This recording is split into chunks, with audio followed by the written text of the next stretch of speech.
Hey guys, so it's me. This is Wild About Nature with Matt. You may be wondering, it's really dark. Well, I'm doing a night video, and I have to be really quiet because there are people not too far away, and we don't know what kind of animals are here.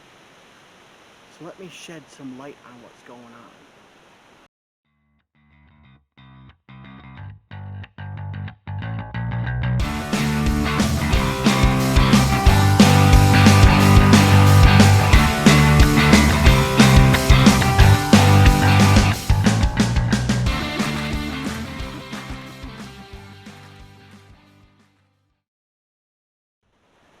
So as I said, we're out here in the woods. I'm at a place called Grace Adventures. This is in Mears, Michigan, near Hart. It's a secluded area. It's a beautiful area. And I decided to come out here and do a video to see what there is out here. Now, I know that there's a lot of houses around here, so we're probably not going to find a lot of animals. That's perfectly fine, but we'll talk about them. So, what it is that you find. First, we gotta define what an animal is that comes out at night. Now, there's a word that most of you already know, and it's called nocturnal.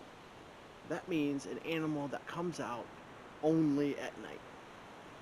Now, there are exceptions that maybe they're looking for food or looking for a mate or something has driven them to make them come out during the day. But for most people, it is an animal that comes out only at night. Now, there's another word called crepuscular. And what that means is it's an animal that comes out during dusk and dawn. Great example of that would be a barred owl. Barred owls come out dusk and dawn. They aren't true nocturnal owls like your screech owl or your great horned owl. They come out only at night. But crepuscular, like I said, comes out dusk and dawn. Now, does anybody know what the word is for an animal that comes out during the day? If you said diurnal, you're right. So diurnal is a word for an animal that comes out during the day. Deer are diurnal. Foxes are diurnal. Birds are diurnal. There's a lot of animals that are diurnal. A lot more than are nocturnal. One of them that we're going to talk about tonight is one I've been wanting to talk about for a while, and I wish I had one, but I don't. That animal is a bat. Now, when people think of bats, some people may get all creeped out and, ew, disgusting, gross, they get in your hair. No, they don't. They do not go into your hair. That will not happen. Bats in the belfry, that's a common thing. Bats will fly into houses. Sometimes you'll find them in attics. And what they're doing is they're just looking for a place to hide. Because again, bats are nocturnal. They don't really come out during the day. So, bats, what are they? Well, they're a mammal. A mammal is described as an animal that has hair and produces milk through mammary glands. It doesn't seem like that happens with bats because you don't see mammary glands. Not like you see on other animals that have teats to feed their young. Their milk actually runs down their body, and then the babies slurp it up from the body. But they still create milk. Now, bats, there are multiple different types of bats. In fact, there are more types of bats than there are birds. It's crazy. And they're all over the place. A lot of people, when they think of bats, they think of vampire bats. And they're probably because they're the most famous. But a lot of other ones that you'll hear about are Mexican free-tail bats, fruit bats, um, just look up different types of bats. I can't go through them right now. I don't remember all of them, but go to YouTube or go online and check out what kind of bats live maybe near you. So, bats, they are mammals. Bats are also carnivores, most of them. Now, there are ones like fruit bats where they only eat fruit and they pollinate plants. They're very healthy for the environment. But doesn't always mean that they aren't a little creepy. Now, some plants are very dependent upon bats because certain flowers attract certain pollinators. And bats are a pollinator. If you want to learn more about pollinators, go back onto my page and look up pollination is the bee's knees. And you'll learn more about pollination. But right now we're just talking about bats. So, what do we know about bats? Well, we know that they are carnivores, most of them. We know that they are nocturnal. Have you ever heard of the phrase blind as a bat? Now that's actually a misnomer because bats can actually see very well.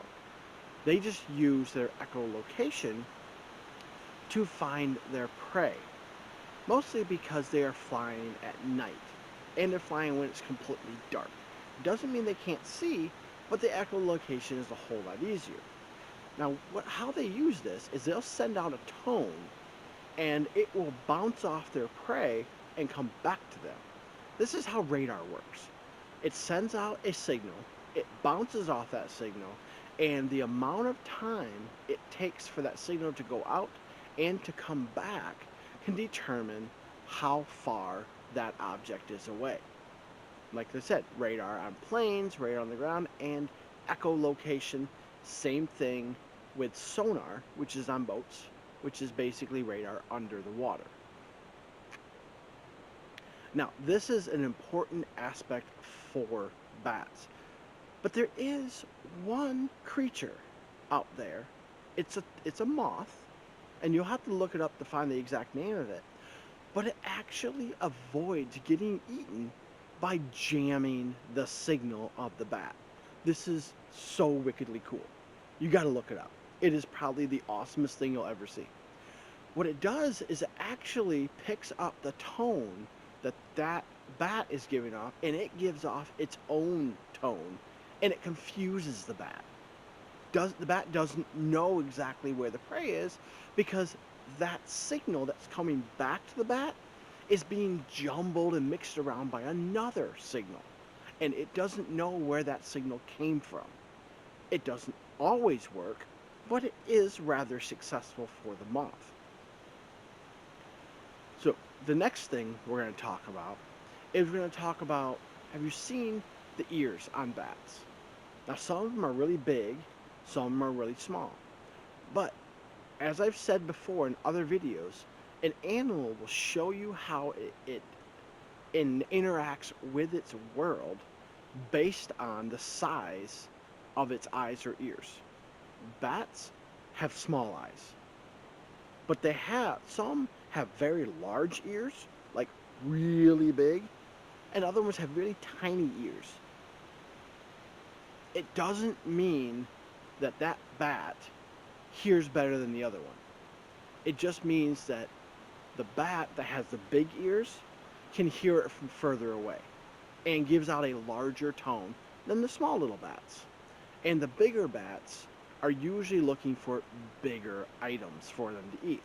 Most of the bats you see are looking for insects like moths and grasshoppers and anything that's flying around. The ones with the giant ears are usually looking for plants and flowers. Those are pollinators. They need them to really pick up that echo from those plants. So what did we learn? We learned about bats. We learned about echolocation.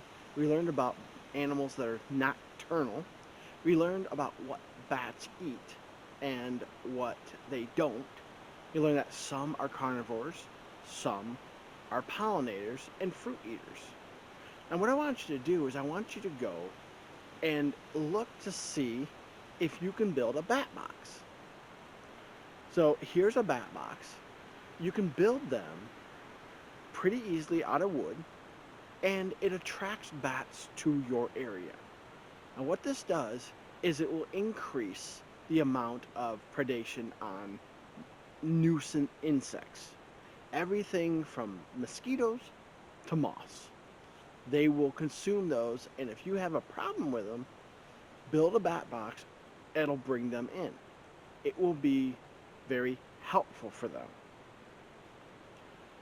So, until next time, stay wild.